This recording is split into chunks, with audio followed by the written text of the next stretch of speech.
আসসালামু আলাইকুম। Cinema city Bangla চ্যানেলে আপনাদের সবাইকে স্বাগতম। শুরুতেই উদয় ভানু নামে একজন লোককে দেখা যায়, যিনি রিটায়ার্ড পুলিশ অফিসার। রিটায়ার করার পর তিনি এখন একটি টিভি প্রোগ্রাম করেন, যেখানে তার জীবনের বিভিন্ন কেসের কাহিনী বর্ণনা করেন। আজকের এপিসোডের জন্য তিনি রেডি হচ্ছেন। তখনই রেশমি নামে একটি মেয়ে এসে বলে, স্যার, আমরা যেমন আশা করেছিলাম শো তার চেয়েও সাকসেসফুল হয়েছে, সবাই খুব পছন্দ করছে। ভানু বলে, আরে তুমি তো আমাকে স্টোরি টেলার বানিয়ে দিয়েছো। তখনই রেশমি কিছু একটা বলতে চায়, এজন্য বাকি সবাইকে চলে যেতে বলে। এরপর ভানুকে রিকোয়েস্ট করে বলে, স্যার, আজকে আপনি চেপ্পানামথোটা কেসটার ব্যাপারে বলবেন প্লিজ। ভানু সাফ না করে দেয়, কিন্তু রেশমি তাকে অনেক রিকোয়েস্ট করে সেই বিতর্কিত কেসটা নিয়ে কিছু বলতে, কিন্তু ভানু তাও রাজি হয় না, সেখান থেকে উঠে চলে যায়। কিন্তু রেশমি নাছোড়বান্দা, সে ভানুর পিছে পিছে যায় আর বলে, স্যার, আপনার রেপুটেশন ঠিক করার জন্য কিন্তু এর থেকে আর ভালো প্ল্যাটফর্ম পাবেন না, ভেবে দেখেন। এটা শুনে ভানু একটু ভেবে রাজি হয়ে যায়, কিন্তু বলে, এই এপিসোড টেলিকাস্ট করার আগে কিন্তু আমাকে দেখাতে হবে, কারণ আমি কথা বলার সময় অনেক বেফাস কিছু বলে দিতে পারি, সেগুলো এডিট করতে হবে। রেশমি রাজি হয়ে যায়। একটু পরেই সেদিনের এপিসোডের রেকর্ডিং শুরু হয়ে যায়। ভানু চেপ্পানামথোটা কেসটা নিয়ে বলতে শুরু করে। ভানু বলে, কাহিনীটা যখন ঘটেছিল তখন আমি পুলিশের ডিওএসপি ছিলাম, 5 বছর আগে। কেসটার সাথে আমি নিজেও কিছুটা জড়িত ছিলাম। এই কেসটা ছিল দুইজন পুলিশ অফিসারকে নিয়ে, আর তাদের ক্রাইমও আলাদা ছিল, কিন্তু দুইজনই একই পুলিশ স্টেশনে কর্মরত ছিল। তারপর শুরু থেকে কাহিনী বলতে শুরু করে। এর পরের দৃশ্যে দেখানো হয় 5 বছর আগের ঘটনা, 2019 সালের মে মাস। চেপ্পানামথোটা পুলিশ স্টেশনে ট্রান্সফার হয়ে এসেছে এসআই কার্তিক। আজ তার প্রথম দিন। স্টেশনের ভেতরে ঢুকে রাঘু নামে একজন পুলিশকে কার্তিক নিজের পরিচয় দেয়। সে নতুন এসআই শুনে বাকি পুলিশরা তাকে স্যালুট দেয়। রাঘু বলে, স্যার, আপনি ইউনিফর্ম পরে নিন, একটু পরেই সিআই স্যার চলে আসবে। হ্যারিস নামে একজন তাকে ক্লথরুমে নিয়ে যায়। একটু পরেই সিআই জয়শঙ্কর স্টেশনে প্রবেশ করে। রাঘু কার্তিককে বলে, স্যার চলে এসেছে, আপনাকে ডাকছে। কার্তিক সিআই জয়শঙ্করের সাথে দেখা করে, নিজের পরিচয় দেয়। জয়শঙ্কর বলে, আমি ডিওয়াইএসপির কাছ থেকে তোমার ব্যাপারে শুনেছি, তোমার নাকি 1.5 বছরে 4বার ট্রান্সফার হয়েছে। তোমার সমস্যা আছে তাইলে, আমি ঠিক করে দিব। কার্তিক বলে, স্যার, আমার দুর্নীতির সাথে কোনো সম্পর্ক নেই, এমন সমস্যা নেই আমার। জয়শঙ্কর বলে, তাইলে তুমি নিশ্চয় বেশি কথা বলো। কার্তিক বলে, না স্যার, আসলে আমি সত্যি কথাটা মুখের উপরে বলে দেই। জয়শঙ্কর বলে, ঠিক আছে, কিন্তু কিছু সময় চুপ করে থাকাটা ভালো, সব সময় সিনিয়রদের মুখে মুখে কথা বলা উচিত না। ঠিক আছে, এখন যাও, আস্তে আস্তে শিখে যাবে। উদয় ভানু কাহিনী বলতে থাকে। সে বলে, সিআই জয়শঙ্করকে সবাই ভয় পেত, কেউ কেউ পছন্দ করত, কিন্তু কেউ কেউ তাকে শত্রু ভাবত। কিন্তু এই পুরো কেসটা বলার আগে আমি আপনাদের আরেকটি কেসের সম্পর্কে বলতে চাই। আপনাদের দুইটা ঘটনা জানা দরকার। একটি 2017 সালের ঘটনা। পরের দৃশ্য চলে যায় 2017 সালে। পুলিশ অফিসার রাঘুকে দেখা যায় রাতের বেলা এক অভিনেত্রীর বাসায় এসেছে। আসলে ওই অভিনেত্রী তার স্বামীর বিরুদ্ধে একটি কেস ফাইল করেছে। সেই কেসের বাহানাতেই রাঘু অভিনেত্রীকে বিভিন্নভাবে কুপ্রস্তাব দেয়। আজ সে এখানে কুমতলবে এসেছে।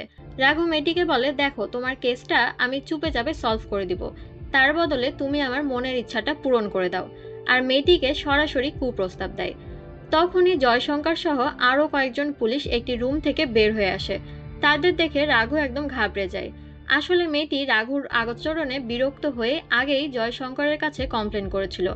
জয়শঙ্কর রাঘুর কলার চেপে ধরে বলে, তোমার বউ বাচ্চা থাকার পরও এসব কাজ করতে লজ্জা করে না? আর মারতে মারতে তাকে নিয়ে যায়। এই ঘটনার পরে রাঘুকে 6 মাসের জন্য সাসপেন্ড করা হয়। 6 মাস পর রাঘু আবার চাকরিতে জয়েন করে। সে জয়শঙ্করকে দু চোখে দেখতে পারে না। কিন্তু সেই সময়ে জয়শঙ্করের জীবনে ঘটে যায় এক অকল্পনীয় দুর্ঘটনা। জয়শঙ্করের স্ত্রী সুনিতার ওপর নিষ্ঠুর হামলা চালানো হয়। যে সুনিতার উপর হামলা করেছিল তার নাম ছিল যোশী। যোশীকে অ্যারেস্ট করার পর সে বলে, ভুল করে সে সুনিতার উপর হামলা করেছে, তার আসলে টার্গেট ছিল অন্য একজন। হামলা এতটাই মারাত্মক ছিল যে সুনিতার পুরো সুস্থ হয়ে হাঁটাচলা করতে 2 বছরেরও বেশি সময় লেগেছিল। এর পরের দৃশ্য চলে আসে আবার মূল ঘটনায়, 2019 সালে। কার্তিকের জয়েনিং এর পর প্রায় 3 মাস হয়ে গিয়েছে। কার্তিক স্টেশনে কাজে ব্যস্ত। তখনই হ্যারিস এসে তাকে বলে, স্যার, মনু দাস নামের একজন আসামি আছে, সে বলছে আপনি আর সে নাকি একই স্কুলে পড়তেন, আপনার সাথে একবার কথা বলতে চাই। কার্তিক মনু দাসকে চিনতে পারে না, তারপরও দেখা করতে রাজি হয়। মনু দাসের নামে অ্যাটেম্প টু মার্ডারের কেস আছে। কার্তিককে দেখে মনু বলে, আমার বিরুদ্ধে মিথ্যে কেস দেওয়া হয়েছে। কার্তিক মনুকে সেল থেকে বের করে এনে পুরো ঘটনা খুলে বলতে বলে। মনু বলতে শুরু করে, আমি 13 বছর ধরে কেবল টিভি অপারেটরের বিজনেস চালাই। বিজনেস ভালোই চলে। এর মধ্যেই আমার এলাকাতে ভিনায়ক এসে সেম বিজনেস শুরু করে, কিন্তু ওর বিজনেস ভালো যাচ্ছিল না। গত 3 সপ্তাহ ধরে সে আমার কেবলের তার কাটতে শুরু করে। আমার অনেক ক্ষতি হয়। আমি ওর সাথে কথা বলতে যাই, কিন্তু সে রাগের মাথায় আমাকে লাথি দেয় আর অনেক মারে। আত্মরক্ষার জন্য আমি ওকে ধাক্কা দেই আর তার গলা গিয়ে পড়ে কাচের ওপর। আমি সত্যিই ইচ্ছে করে করিনি। এই সপ্তাহেই আমার বিয়ে স্যার। মেয়ের পরিবার আগে থেকেই বিয়েতে রাজি না। আমার নামে কেস হলে তারা আরোই আমার সাথে বিয়ে দেবে না। আমাকে হেল্প করুন। বিয়ের পর আমি সারেন্ডার করব। কার্তিক সব শুনে বুঝতে পারে মনুর কোনো দোষ নেই, তাই সে তাকে ছেড়ে দেয়। এরপরেই দেখা যায় রামায়া আর তার মেয়েকে। রামায়া হলো সেই যোশীর স্ত্রী যে জয়শঙ্করের স্ত্রীর ওপর হামলা করেছিল। রামায়া তার মেয়েকে পাশের বাড়িতে রেখে পুলিশ স্টেশনে যাচ্ছে যোশীকে কোনোভাবে ছাড়ানো যায় কিনা দেখতে। সে প্রায়ই জয়শঙ্করের কাছে গিয়ে কান্নাকাটি করে, কিন্তু কোনো লাভ হয় না। ওইদিকে জয়শঙ্কর পুলিশ স্টেশনে পৌঁছেই এক লোকের সাথে দেখা হয়। তার সাথে টুকটাক কথা বলে অফিসে গিয়ে মনুকে নিয়ে আসতে বলে। কিন্তু ভেনু নামের অফিসারটি জানায় কার্তিক স্যার তো মনুকে ছেড়ে দিয়েছে। এটা শুনে জয়শঙ্করের মাথায় রাগ উঠে যায়। সে বাইরে এসে কার্তিককে বলে, তুই নিজেকে কি মনে করিস? আমার পারমিশন না নিয়ে মনুকে ছাড়লি কেন? কার্তিক বলে, আমি তো আপনাকে কল করেছিলাম আর মনুর কোনো দোষ ছিল না। তার উপর এই সপ্তাহে ওর বিয়ে। জয়শঙ্কর বলে, তাতে তোর কি? বিয়ে কি তুই পড়াবি? কার্তিক বলে, স্যার আপনি আমার সাথে এমন বাজেভাবে কথা বলতে পারেন না, ভালো করে কথা বলুন। জয়শঙ্কর বলে, আমার পারমিশন ছাড়া কাজ করিস আবার ভাবিস ভালো করে কথা বলবো? কার্তিক বলে, আপনার পারমিশন নিয়ে সব করতে হলে আপনি একাই থাকুন। এসআই নেওয়ার তো কোনো দরকার নেই। আমি আপনার চাকর না, আমি একজন এসআই। জয়শঙ্কর বলে, তুই তো এখানেই থাকবি, তোকে আমি উচিত শিক্ষা দেব। এভাবেই কার্তিক আর জয়শঙ্করের মাঝে তিক্ততা তৈরি হয়। এরপরেই জয়শঙ্কর বেরিয়ে যায় মনুর বাসার উদ্দেশ্যে। বাইরে বেরিয়েই রামায়াকে দেখতে পায়। তাকে বলে, এই তোমাকে না বলেছি এখানে আর আসবে না? আমি কিছুই করতে পারবো না। রামায়া অনেক রিকোয়েস্ট করে আর তার স্বামীকে ছেড়ে দেওয়ার জন্য ঘুষও দিতে চায়। ঘুষের কথা শুনেই জয়শঙ্করের মাথা আরো গরম হয়ে যায়। সে বলে, তুমি মেয়ে বলে আজ তোমাকে কিছু বললাম না। তারপর গাড়িতে উঠে চলে যায়। এই দৃশ্য দেখে রাঘু সেই লোকটিকে বলে, রামায়া প্রায়ই এখানে আসে। জয়শঙ্কর আর রামায়ার মধ্যে অবৈধ সম্পর্ক আছে। এসব চিল্লাচিল্লি তো শুধু লোক দেখানোর জন্য, তলে তলে অন্য কিছু চলে। এরপরেই দেখা যায় জয়শঙ্কর মনু দাসের বাসায় পৌঁছে গেছে। মনু বলে, আমাকে তো কার্তিক স্যার ছেড়ে দিয়েছে। মনুর বাড়ির সবাই বলে, এই সপ্তাহে ওর বিয়ে, এবারের মতো ছেড়ে দিন। মনুর মা অনেক রিকোয়েস্ট করে অ্যারেস্ট না করার জন্য, কিন্তু জয়শঙ্কর কারো কথাই শোনে না। জোর করে মনুকে টেনে নিয়ে গাড়িতে তোলে। মনু চোখে রাগ নিয়ে শুধু জয়শঙ্করের দিকে চেয়েছিল। এই ঘটনার পর মনুর বিয়েটা ভেঙে যায়। কার্তিক আর জয়শঙ্করের মধ্যে সম্পর্ক আস্তে আস্তে আরো খারাপ হয়। উদয়ভানু ঘটনা বলতে থাকে, এর থেকে প্রায় 3-4 মাস পর এলাকায় ধর্মীয় উৎসব চলছিল। সেদিন উৎসবের শেষ দিন। ওই দিনই মনু জেল থেকে ছাড়া পায়। স্টেশনে রাঘব 2 দিনের ছুটি নিয়েছে। সে যাওয়ার আগে কার্তিককে বলে, স্যার আমি গ্রামে যাচ্ছি, জমি জমার কিছু কাজ আছে, আপনার কাজ অনেক বেড়ে গেল। সেদিন রাতে উৎসবের সিকিউরিটির দায়িত্বে ছিল কার্তিক।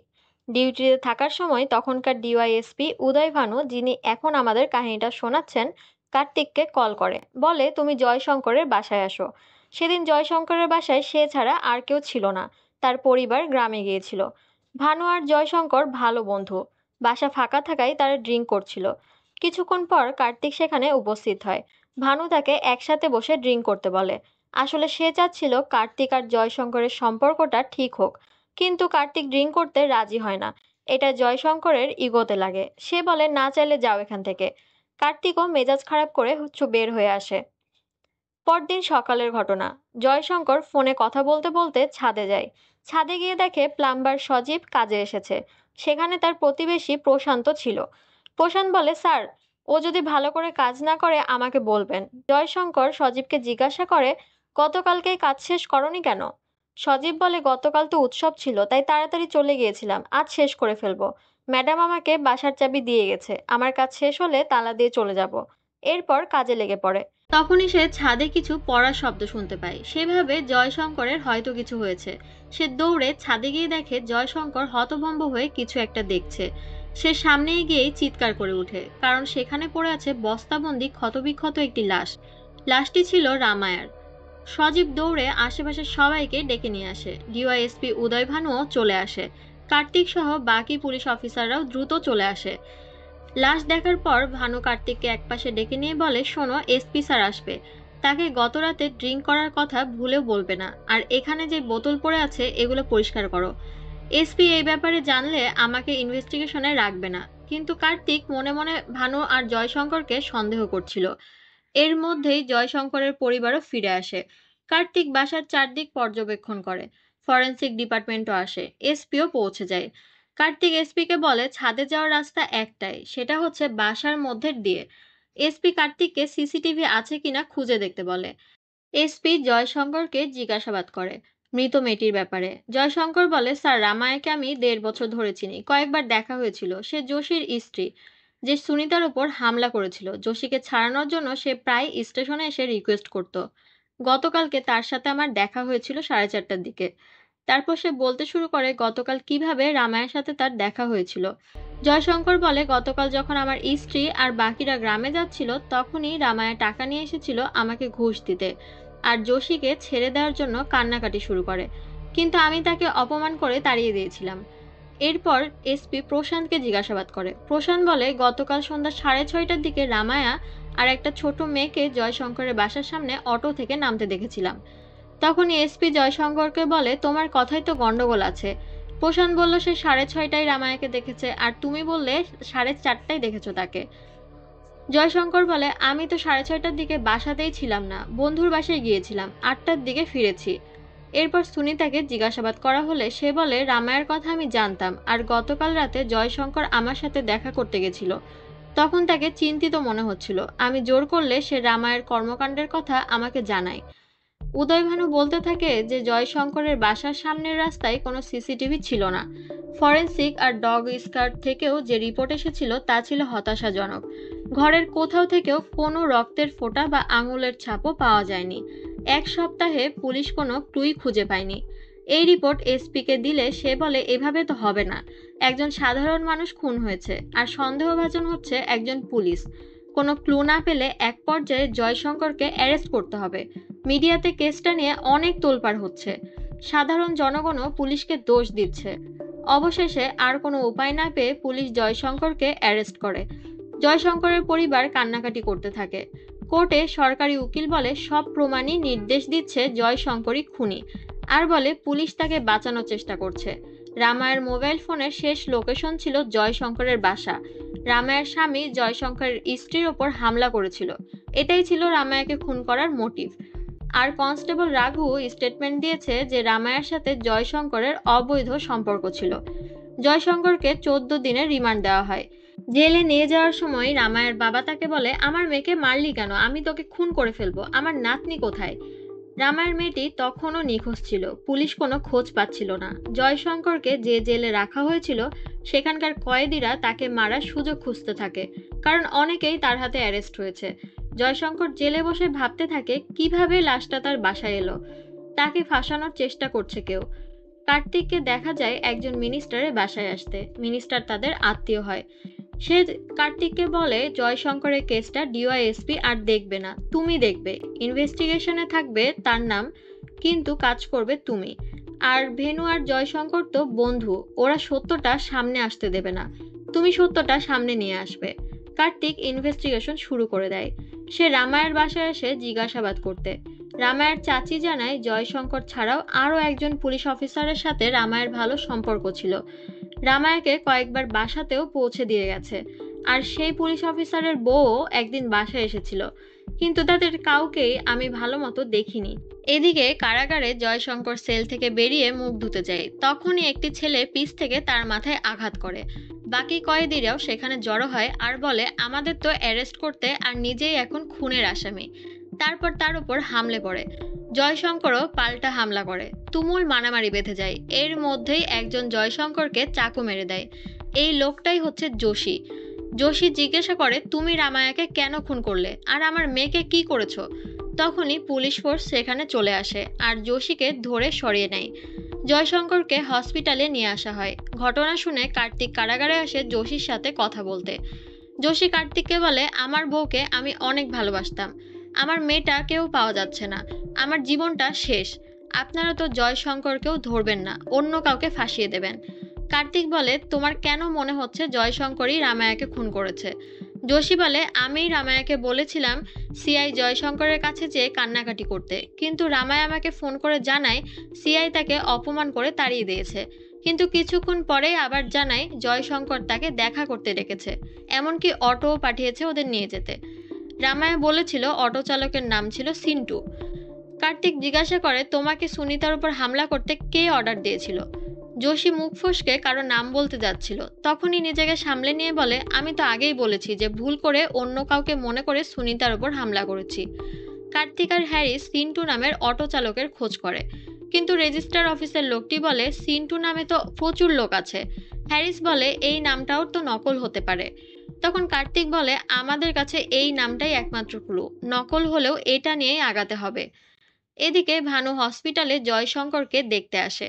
ডক্টর জানায় আঘাত মারাত্মক না, তবে অল্পের জন্য বেঁচে গিয়েছে, 4-5 দিনেই সুস্থ হয়ে যাবে। জয়শঙ্কর ভানুকে বলে, আমি তোমার কাছে একটা সাহায্য চাই, আমি নিজেই কেসটা ইনভেস্টিগেট করতে চাই, তুমি ব্যবস্থা করো। এরপরেই উদয় ভানু কোর্টে আপিল করে জয়শঙ্করকে জামিন দেওয়ার, যেহেতু সে অসুস্থ। জয়শঙ্করকে 14 দিনের জামিন দেওয়া হয়। বাড়িতে ফিরে জয়শঙ্কর তার স্ত্রীকে বলে, আমি কিছুদিনের জন্য পুরনো বাড়িতে গিয়ে থাকবো, একা থাকলে আমার সুবিধা হবে। পরদিনই দেখা যায় এক লোক জয়শঙ্করের বাড়ির ভেতর উকিঝুঁকি দিচ্ছে। তারপর দেওয়াল টপকে ভিতরে ঢুকে গেট খোলার চেষ্টা করে, কিন্তু পাহারারতরা তাকে গণধোলাই দিয়ে পুলিশ স্টেশনে নিয়ে আসে। কার্তিক জিজ্ঞাসা করে, আপনি কে? লোকটি বলে, আমি একজন স্ক্রিপ্ট রাইটার, আমার গল্প লেখার জন্য আমি সেখানে গিয়েছিলাম। তারপরে এই কেসটা নিয়ে ভুগিযুগি সব ধারণা সে কার্তিককে বলতে থাকে। কার্তিক বিরক্ত হয়ে তাকে বের করে দেয়। কেসটা নিয়ে আর আগানো যাচ্ছিল না, কোনো ক্লু ছিল না। ঠিক এই সময়ে পুলিশরা একজন সাসপেক্ট পায়। সেদিন রাতে একজন দেওয়াল টপকে জয়শঙ্করের বাইকে পেট্রোল ঢেলে আগুন লাগিয়ে দেয়। আগুনের খবরে দমকল বাহিনী আর কার্তিক সেখানে দ্রুত পৌঁছে যায়। কার্তিক দেখতে পায় দরজার হাতলে একটি কাগজ আটকানো আছে। কাগজটা হাতে নিয়ে বুঝতে পারে এটা মনুর বিয়ের কার্ড, আর কার্ডের পেছনে একটা ছবি আঁকা, ছোট্ট একটি মেয়ে ফাঁসিতে ঝুলছে। পরদিন দেখা যায় মনুকে ধরে এনে কনস্টেবল ভেনু নির্মমভাবে পেটাচ্ছে। কার্তিক দৌড়ে এসে তাকে বলে, তোমার কি কমন সেন্স নেই? মনু যদি কাজটা করতো তাইলে কি সে বোকার মতো নিজের বিয়ের কার্ডটা রেখে আসতো ধরা পড়ার জন্য? তারপর মনুকে জিজ্ঞাসা করে, তুমি কি কাউকে সন্দেহ করো? মনু বলে, বিনায়ক। পুলিশ বিনায়কের খোঁজ করতে শুরু করে। তারা খোঁজ পায় বিনায়ক একটি বাসায় ভাড়া থাকে, কিন্তু সেখানে গিয়ে দেখে বিনায়ক সেখানে নেই। বাড়ির মালিক বলে বিনায়কের অনেক অটো আছে, সে অটো রাখার জন্য পুরাতন বড় বাড়ি খুঁজছিল। তারপর ঠিকানা দেয়। ঠিকানা দেখে হ্যারিস বলে, স্যার এই এলাকায় আমার এক বন্ধু আছে, স্পেশাল স্কোয়াডে জব করে, আমি ওকে খোঁজ নিতে বলবো? কার্তিক সম্মতি জানায়। মাঝরাতে হ্যারিস কার্তিককে ফোন দিয়ে বলে, স্যার বিনায়কের খোঁজ পাওয়া গিয়েছে, বিনায়ক তার স্ত্রীকে নিয়ে হসপিটালে আছে। পরদিন সকালে কার্তিক আর হ্যারিস হসপিটালে আসে। এসে দেখে বিনায়কের হাত পা ব্যান্ডেজ করা। বিনায়ক কার্তিককে বলে, আপনি মনুর ব্যাপারে ভালো করে খোঁজ নিন, আপনারা যেমন ভাবছেন সে কিন্তু তেমন না। আমার অবস্থা তো দেখছেন, 4-5 দিন ধরে আমি এভাবেই পড়ে আছি। কার্তিক মনুকে কল করে, কিন্তু কল ধরে মনুর মা। উনি বলে মনু বাসা থেকে চলে গেছে তোমাদের অত্যাচারে, তোমরা ওকে খুঁজে পেলে আমাকেও জানাবে। কার্তিকরা হসপিটাল থেকে বেরিয়ে যাচ্ছে। এই সময় ওই এলাকার একজন কনস্টেবল কার্তিককে বলে, স্যার আপনি কি সিআই জয়শঙ্করের কেসটা হ্যান্ডেল করছেন? কার্তিক বলে, হ্যাঁ। আপনারা কি জানেন জয়শঙ্কর স্যার যখন পাট্টাডি স্টেশনে ছিল তখন তার উপর মারাত্মক হামলা করা হয়েছিল? কার্তিক এটা শুনে একদম চমকে যায় আর বলে, না এই ব্যাপারে তো জানি না। কনস্টেবল বলে, আমি যদি ভুল না হয় তাহলে হামলাকারীর নাম ছিল সিন্টু। আপনারা স্টেশনে আসলে আমি ফাইল দেখাতে পারবো। সিন্টু নাম শুনে কার্তিক আরও চমকে যায়। তারপর ফাইল দেখতে স্টেশনে যায়, সেখানে সিন্টুর ছবি পায়, আর সিন্টুর সঙ্গে আরও 5-6 জন ছিল যাদের ছবিও দেখানো হয়। তারপর কনস্টেবল বলে, এই গ্রুপের সবার নামে কেস হয়েছিল, শুধু একটা ছেলে আর একটা মেয়ে বাদে। যে ছেলের নামে কেস করা হয়নি সে ছিল এই স্টেশনেরই তখনকার এসআই শ্রীনিবাসনের ছেলে, আর মেয়েটি ছিল ওই ছেলেরই গার্লফ্রেন্ড। শ্রীনিবাসন অনেক আগেই রিটায়ার করেছে। কার্তিক আর হারিস শ্রীনিবাসনের বাসায় যায় আর তাকে সিন্টুর ছবিটা দেখায়। সে ছবি দেখেই বলে, একে তো আমি চিনি, এর জন্যই আমার ছেলে অনিলকে জেলে যেতে হয়েছিল। কার্তিক জিজ্ঞেস করে, অনিল এখন কোথায় আছে? সে বলে, আমার ছেলে এখন খুব ভালো জায়গায় আছে, আয়ারল্যান্ডে থাকে, তার ফিয়ন্সেও সেখানে থাকে। অনিলকে কেন অ্যারেস্ট করা হয়েছিল তা জানতে চায় কার্তিক। শ্রীনিবাসন আগের সেই ঘটনা বলতে শুরু করে। সিন্টু আর ওর গ্যাং এর সাথে অনিল ওর গার্লফ্রেন্ডকে নিয়ে পাশের এক নদীর ধারেই ঘুরতে গিয়েছিল। সে সময় ঝর্ণা দেখতে অনেকেই আসতো। ওখানে ডিউটিতে থাকা পুলিশ অনিলদের গ্যাং দেখে ফালতু কমেন্ট করেছিল যে এতগুলো ছেলের সাথে একটি মেয়ে কি করছে। এই কথা শুনে কোনো কিছু না ভেবেই সিন্টু সেই পুলিশকে অ্যাটাক করে, কিন্তু বিষয়টা অনেক বড় হয়ে যায়। পরের দৃশ্য চলে যায় অতীতে সেই ঘটনায়। জয়শঙ্কর গাড়ি নিয়ে যাচ্ছে, এই সময়ই রাস্তার পাশে পুলিশের বাইক পড়ে থাকতে দেখে সে। ঘটনা কি জানার জন্য তারা গাড়ি থেকে নেমে নদীর দিকে এগিয়ে যায়। ভিতরের দিকে যেয়ে দেখে সিন্টু সহ আরো কয়েকজন এক পুলিশকে বেঁধে পিটাচ্ছে।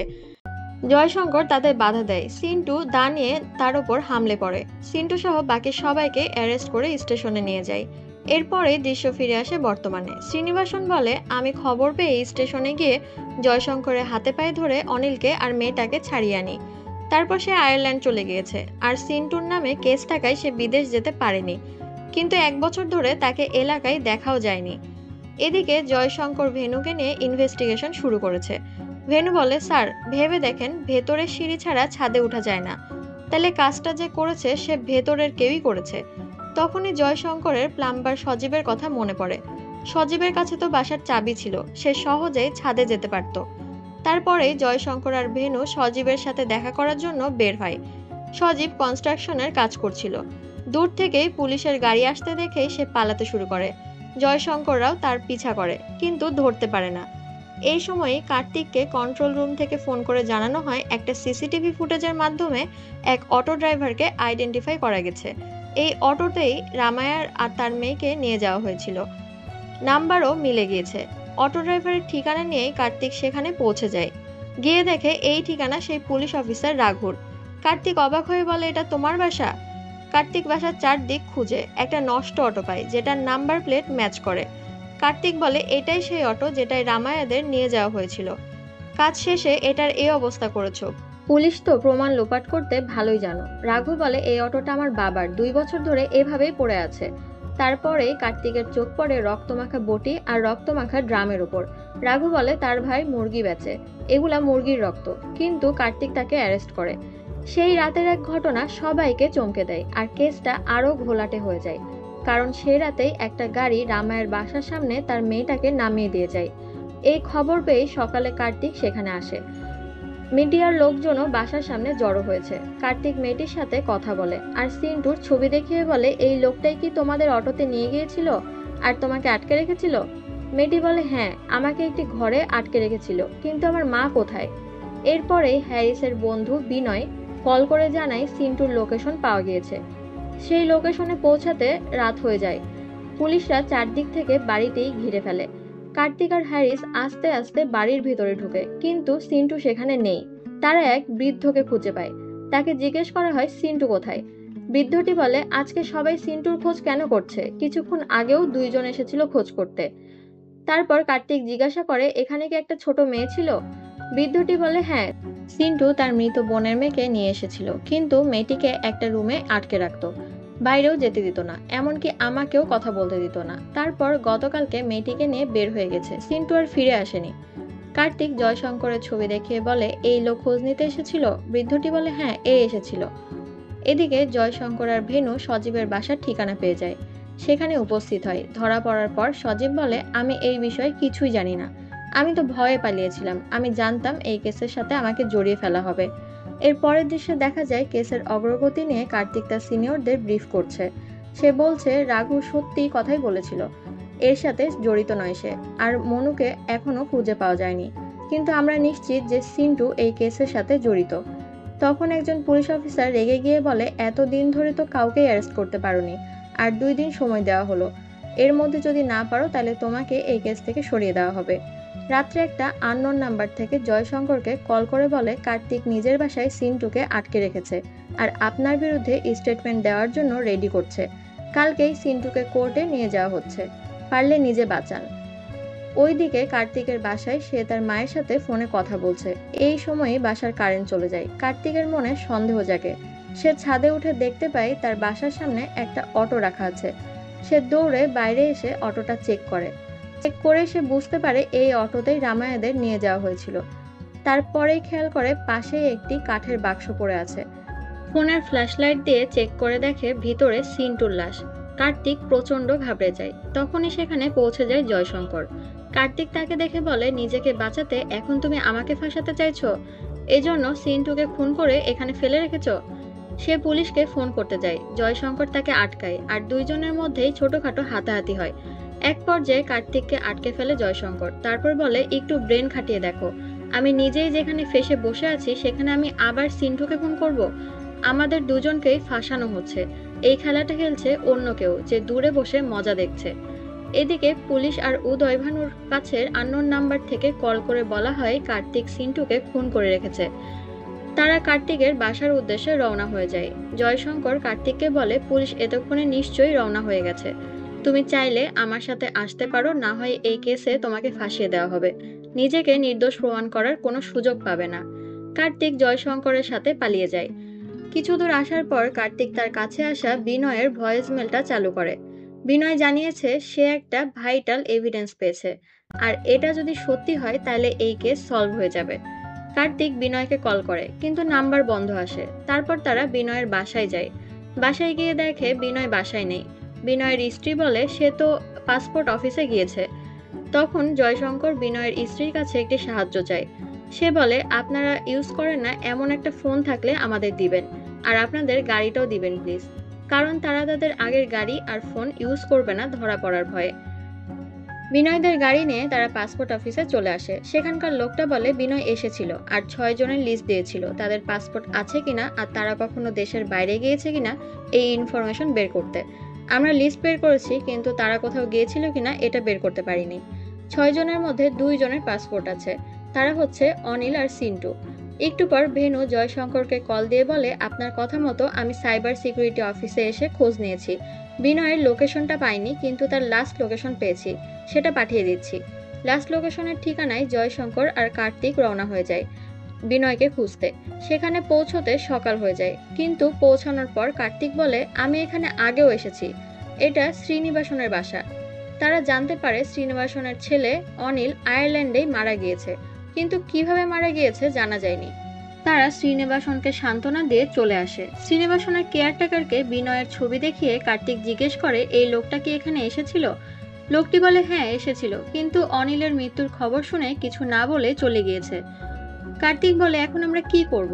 জয়শঙ্কর বলে, আমাদের আগে বিনয়কে খুঁজে বের করতে হবে।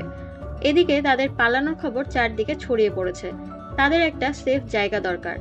জয়শঙ্কর তার পরিচিত এক হোটেলে উঠে। তারা যখন রুমে বসে খবর দেখছিল, তখনই হঠাৎ হোটেলের মালিক বাইরে থেকে তাদের রুমে তালা মেরে দেয়। কার্তিক আর জয়শঙ্কর ঘাবড়ে যায় যে কি হচ্ছে।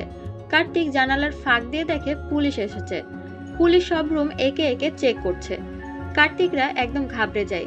সব শেষে তাদের রুম চেক করতে আসে। হোটেল মালিক বলে, আরে এই রুমে কেউই থাকে না। বলতে বলতেই তালা খুলে, কিন্তু ভিতরে কেউ নেই।